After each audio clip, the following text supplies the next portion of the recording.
Well, hello, everybody, and welcome to the 25-minute coaching podcast. This series is really about just getting together one-on-one with agents, finding out what their biggest challenge and obstacle is, and then solving it, and then figuring and implementing a complete blueprint. So 12 months from now, that these agents will be able to double their income just by kind of focusing on what they already do really well, but just going a lot more deeper on it. So I'm really excited because today we have Carole McIntyre on the phone. So hi, Carole. How are you? I'm great, thank you. How are you, Glenn?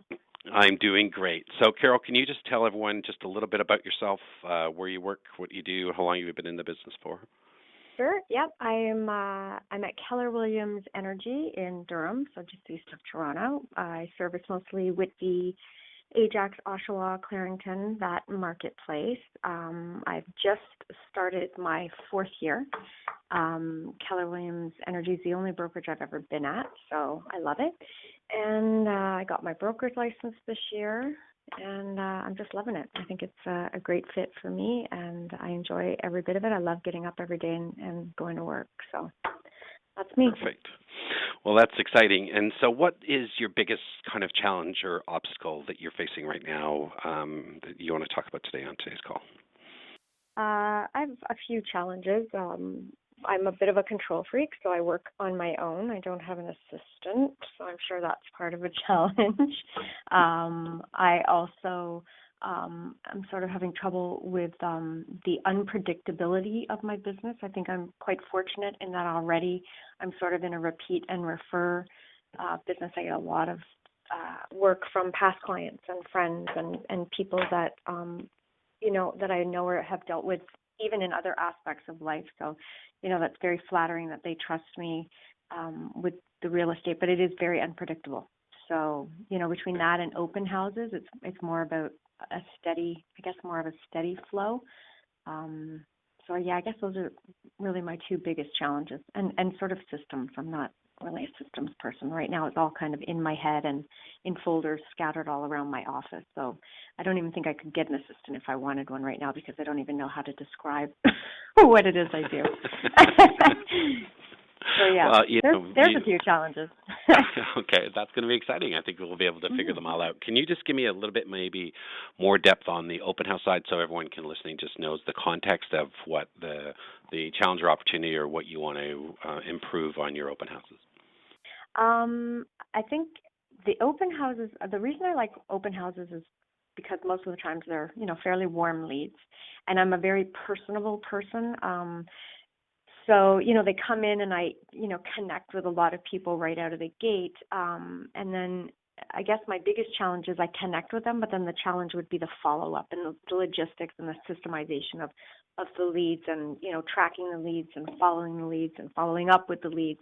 That's kind of where I lose them. So I guess that's my biggest challenge. So I can go and meet, 5 people or 5 different sets of buyers in a day and think, oh, great, I connected with all of them. And then, not forget to call them, but just go, oh, I thought we connected. Maybe they were going to call me back, So, that's part of it, is just, taking it from meeting them and having that connection to actually getting out in the car and helping them move forward.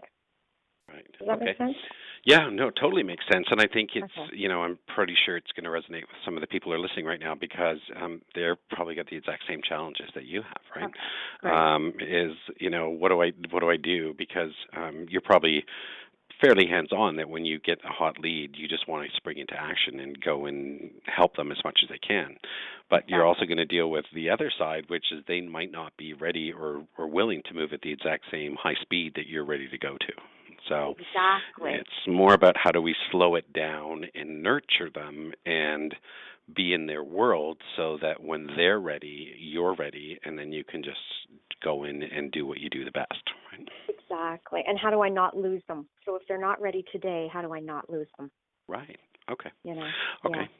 Super. So let's start with the referral side of things, right? Okay. So most of your business is referral and repeat, right? And that's, kudos to you because what that tells me is that you're probably coming more from contribution on this, how you can help these people, and you're committed to kind of delivering like a world-class experience for them. And Absolutely.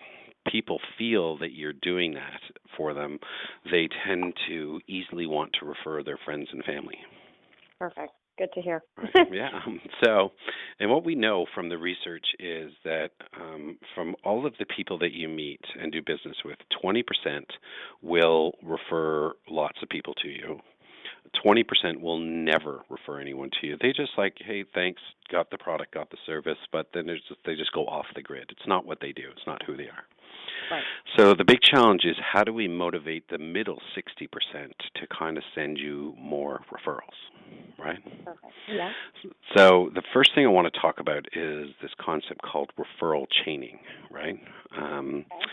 And referral chaining is really linking the people who send you the referrals and then thanking everyone down the chain. So let me just give you an example. So if you were recently referred to Bob, and Bob was referred to you from Bill, what most agents do is they'll pick up the phone and they'll talk to Bill and go, hey, Bill, thank you so much for referring Bob. Like, thank you so much. I really appreciate it. So have you done that in the past? Yes, absolutely. Yeah, for sure. But what people don't realize, and this is what you could kind of do with your database, is look at where Bill came from. Because a lot of times Bill would have been referred from your other client, Nancy. Right. And then Nancy might have been referred originally from your other friend, Julie. So what referral chaining is you don't stop at Bill, you go all the way back to Julie. So you get the referral from Bob that came from Bill. Don't want to confuse people with all these names. But after you thank Bill, then you then call Nancy, because Nancy was the person who originally referred Bill to you. Right. And you just have a quick conversation with Nancy. Say, hey, Nancy, it's Carole calling. Just want to say thank you so much.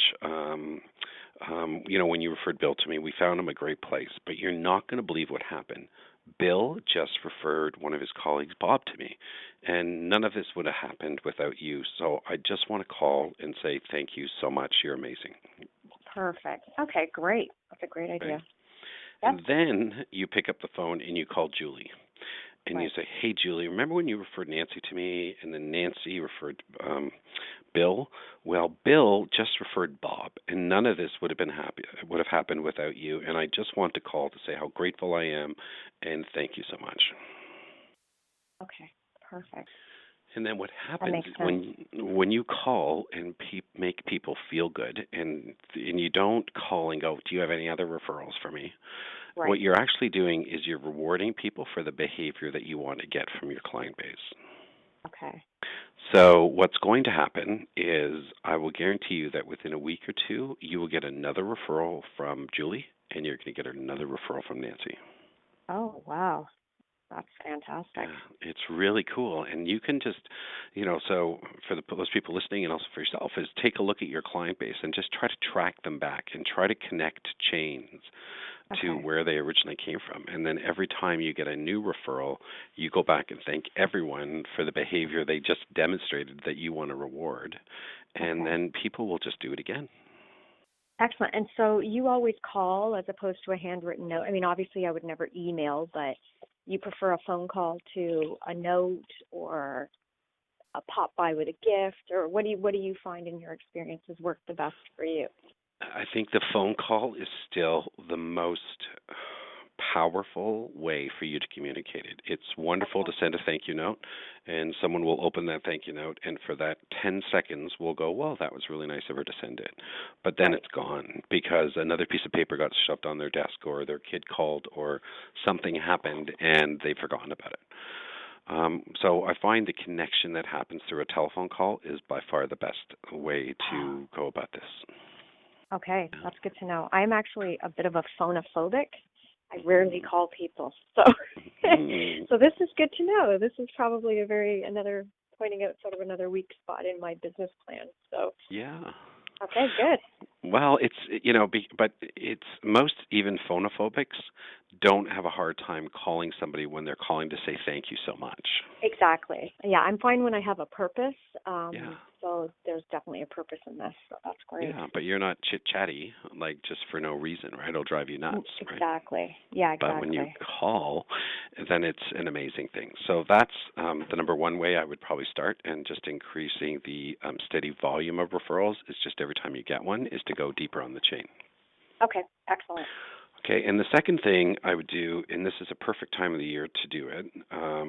So in Toronto, we have the One of a Kind show that's this weekend, I believe, and next week down at the exhibition place. And I know there's going to be people listening across North America, but you will have certain shows at certain times of the year, and it's the best way for you to reach out for every show and just touch your clients. And so I would do a phone call like this right now. I'd look at my client base and I'd call right through it. I'd start with probably my favorite clients first, my raving fans, amazing people, and then move to my good clients and eventually move down. Like, it's your great clients and your goods who really get this phone call. The other people who are just like, okay, well, if you got time, you can call them.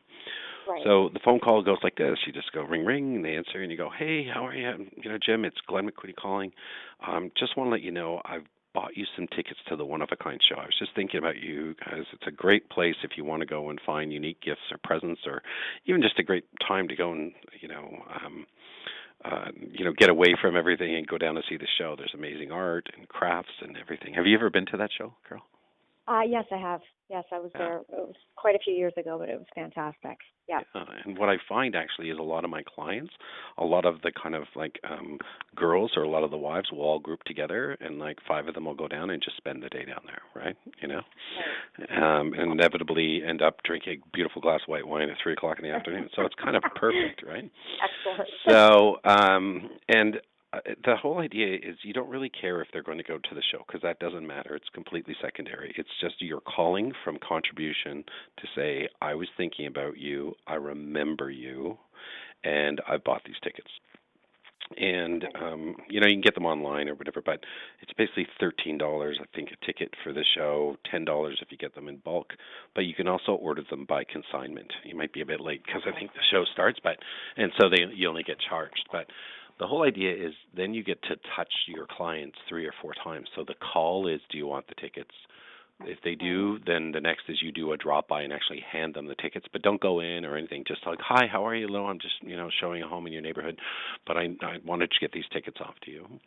And then the next touch is after the show is to call back and just see how the show was. Right. Okay. And So what you'll find is, what's that? Sorry. No, I'm just writing this down. So how was the show? Yep. Yeah, how was the show? So it's like your 3 great touches coming from contribution. And the key here is to never bring up real estate. Right. Okay. Do not bring up real estate. A lot of people will feel, they'll go now at the end of, hey, do you know anyone who's thinking about buying or selling? And I think you just killed it when you do that, because the whole idea about getting referrals is creating reciprocity with your clients, because you're doing such a great job and great favor for them. Right. Totally makes sense.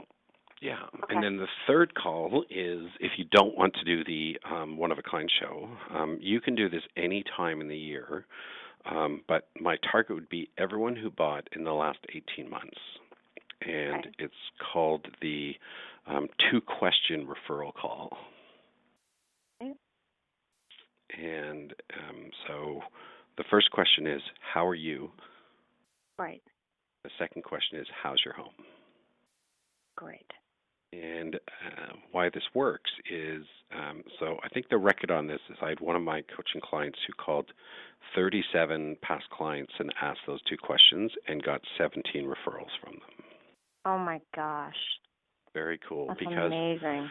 And the whole context of the call has to be set up properly. So it would be more like, so if you're my client, I'd be like, and you just bought, say, 6 months ago, I would be like, oh, hey, Carole, it's Glenn calling. How you doing? So just play along here with me. Okay, great. Yeah, I'm doing great, thanks. Yeah, great. Listen, I'm going through some withdrawal because we used to spend all this time together looking for houses, and so I just want to check in and see, how are you doing? I'm doing well. I'm settling in, and I love the neighborhood. Great. And how's the house? Has there been any surprises or anything?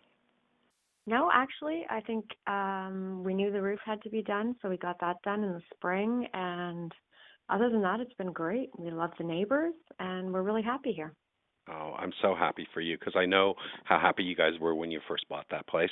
So I just really want to just call and just say hi and just make sure everything is going okay. And you need to know that if there's anything you need, like if there's contractors or anybody, like don't hesitate to give me a call because I'm with you all the way on this. And if it's okay with you, I'd love to, once you guys get it totally settled in, I'd love to just drop by and see what you've done to the place. Perfect. That would be fantastic. We'd love to see you again. We Right. were going through a bit of withdrawal. We saw you every day. That's right. And people love those calls because I'm not calling, Right. I'm not asking for anything. And if they say, well, everything's great, but the basement bathroom's not working, the first thing you should do is say, listen, I'm going to send my plumber over right now. This one's on me. When will you guys be home? So you're Okay. almost kind of hoping there's a problem so that you can jump in and fix it really Got quickly. it. Okay. Yeah. Because what I found is when you're working with a client all the way up to the closing of the transaction, your clients, what you're doing, they kind of expect it. Right. Right. But once it's closed and everything you do after that moment in time, most agents don't do anything, so you don't really have much competition. And you get almost like triple bonus points for every action you do after the closing of the Okay. transaction, because people go, you know what, what they hear is I'm important, you cared, I'm just not another deal to you. Right. And what happens is the reason this works so well is you've put your voice, your personality back into their brain, and over the next week or two, when they're meeting somebody, and someone says, "Hey, we're thinking about buying or selling," not only are you top of mind, but your phone number is at the top of their cell phone, so it's very easy for Right. them to go, you got to talk to Carole. I just talked to her last week, and she was amazing. She did such a great job for us. Here's her cell phone number right now. You should give. She's amazing. Okay. I never even thought of that. That's great. Yeah, Okay. and so it's almost about coming up with really strategic ways to keep in touch with your clients and coming from contribution all the time, because those are the people who are most likely, the people you give to, like givers give it back. There's Right. going to be Right. there's always going to be your clients who they just take all the time, but that's okay. They were never going to send you a referral anyway. Right. But it's okay. You can just stay up and and just be that legend in their mind, because that's when Right. they're going to send you more referrals. Fantastic. Good. All And great then points. yeah, and then the last thing is I'd stop sending, like a lot of people have pre-done newsletters, where they kind of just insert your name and then it Okay. gets sent out to them. Yep. The challenge is whenever you automate something like that, it's almost like if you send garbage, you will get garbage back in return. Right. Got it. When you call with great things and great ideas and coming from contribution, you will get great things, great ideas coming back to you. Okay. So a lot of people just say, oh, well, and you've heard like these Touch 33 programs and you're supposed to get your newsletters and do all this stuff. Well, the real touch is when you focus on someone as an individual, you think ahead of what they really need, you find it in the marketplace for them, and you call them as a surprise, and that's when they sit there and go, you get me, you know me, and thank you so much. Okay. So can I ask, I do a newsletter. It's not canned though. I personally write the whole thing every month. Perfect. It starts out with a lot of like personal, well, the first section is always a personal story, like what's happening in my life, like Carole the person, Carole the mom, or Carole the, whatever. And then it's all like tips and, like interesting things and odd facts and, just sort of weirdness. And then really there's a titch of real estate at the bottom. Would you be against that too? No, I think if you're putting the effort in to do a personal newsletter, Yeah.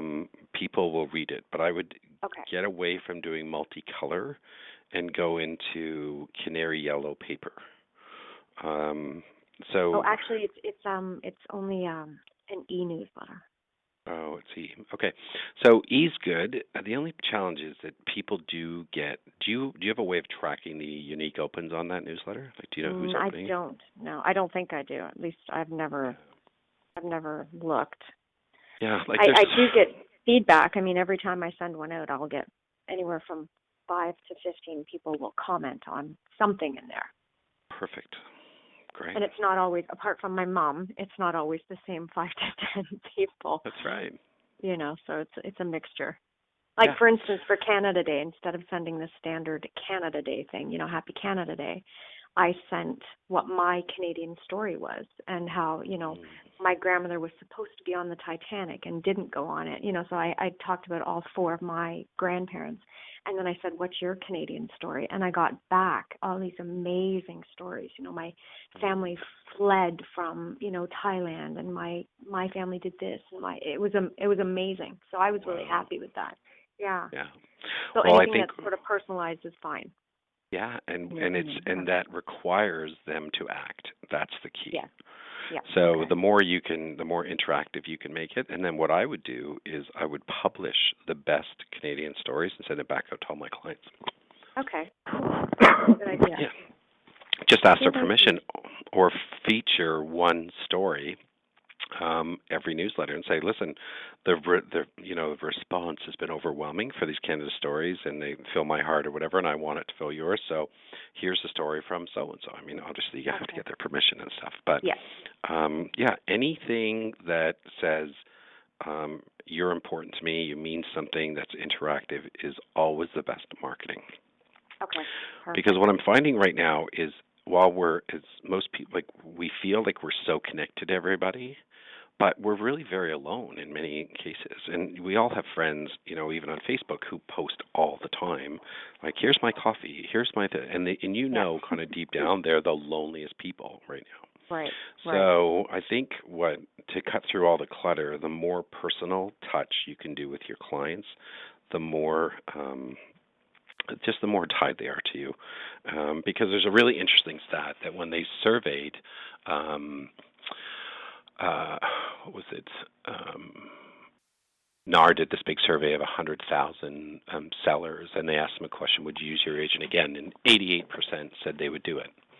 Yet Right. 22%, the actual number is only 22% actually use their agent again. Wow. Yeah, so the That's gap insane. yeah, that's the gap. It's because people just don't keep in touch, and then they're just like, and then you ever see agents are hurt that their past client from 5 years ago, who they didn't keep in touch with, has listed with someone else, and it's like, Right. yeah, well, whose fault is that? You know? Yeah. So Exactly. yeah. So we only have about 2 minutes left, so I'm just going to Okay. kind of just talk briefly about open houses, and Okay. then I think hopefully you'll get more of a blueprint of just to kind of follow. So Okay. what I've learned with open houses is the key is what's your offer that you're going to make at an open house. Okay.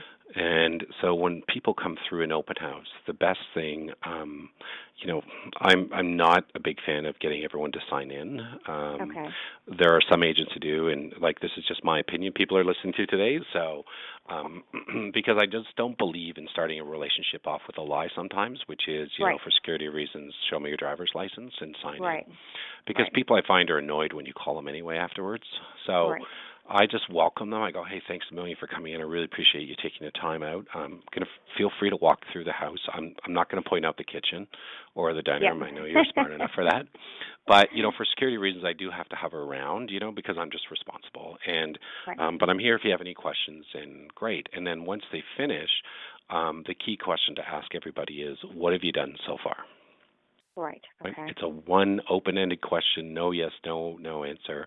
And people will say, oh, we're just started looking, or, oh, we're working with an agent, or we're just nosy neighbors. They kind of like drop their guard.